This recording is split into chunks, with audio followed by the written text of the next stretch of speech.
Let's move now to Cape Town, where there's still a fair amount of commuter chaos. This, of course, is because Santaco taxis have decided to stop all their operations. This is across the Western Cape. They're very unhappy with how law enforcement is treating them. They say that their vehicles are being unfairly impounded. Well, the authorities say they are impounding unroadworthy vehicles. But let's get the very latest on the commuter situation. Our reporter Kevin Brandt joins me once more. Hello, Kevin. So you're there with the commuters. It looks like night has fallen and people are still trying to get home. Have you got a sense from commuters on what they're planning to do tomorrow, bearing in mind it's a little uncertain as to how people are going to get to work? Indeed, Sally, good evening. There were loud cheers earlier on as My City buses, full to capacity, eventually pulled out of the depot, which signals that commuters who've been waiting here, some of them for 3-4 hours, will now finally be making their way back home.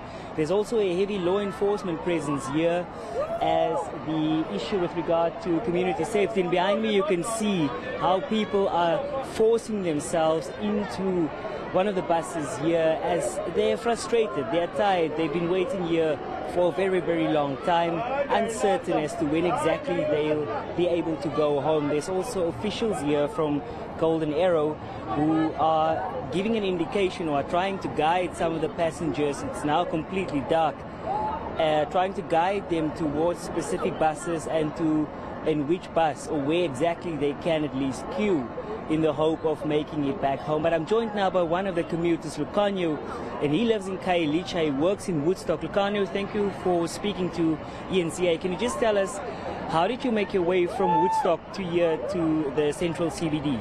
Yeah, I'm just walking from Woodstock to here for the transport. Yeah, because I knock off by 3 o'clock there at work.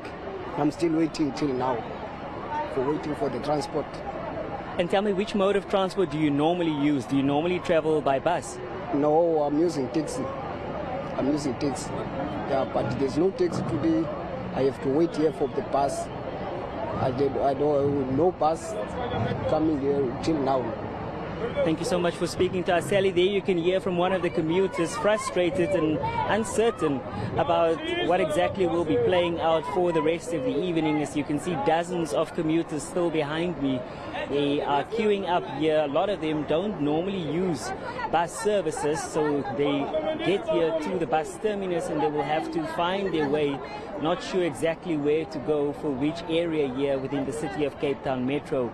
It's also word that we've received from the Western Cape government saying that they are investigating, laying charges or interdicting at least the criminality that goes along with the strike action from the taxi drivers. As we've heard, a number of routes along the N2 highway leaving the central Cape Town CBD has now been closed, and that is in reaction to acts of violence coming from these taxi operators, as the safety has been highlighted once again at a media briefing earlier today from the Western Cape government and the city of Cape Town, that the safety of these commuters are paramount and that might be perceived as being hostile. That is why they have to go after the taxi drivers who don't obey the rules of the road and who endangers the lives of other road users as well, saying that they simply act on these enforcements in a bid to keep the commuters as well as other road users safe, Sally.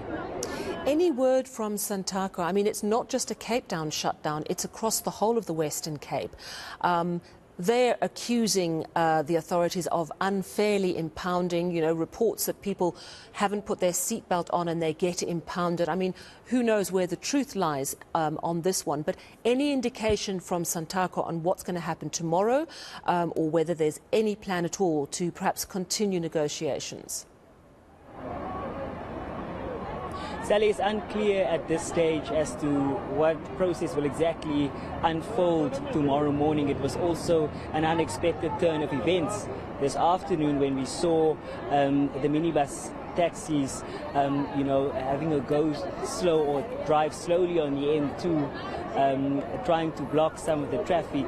As it stands now, a lot of people here say that they are waiting for private transportation to come and pick them up here in the city, but the word from those drivers are that it is very difficult to get into the CBD itself. So not sure exactly what will play out come tomorrow morning, Sally. Yeah, and that's the difficulty. And the one gent you spoke to, I mean, it's been 4 hours since he finished work at 3 o'clock, and he's still not home. And that's the impact, unfortunately. It's on people who are desperate to get home, have to rely on public transport. Thank you so much for that update. That is what is happening in the city of Cape Town at the moment, and it's not clear what is going to happen tomorrow morning.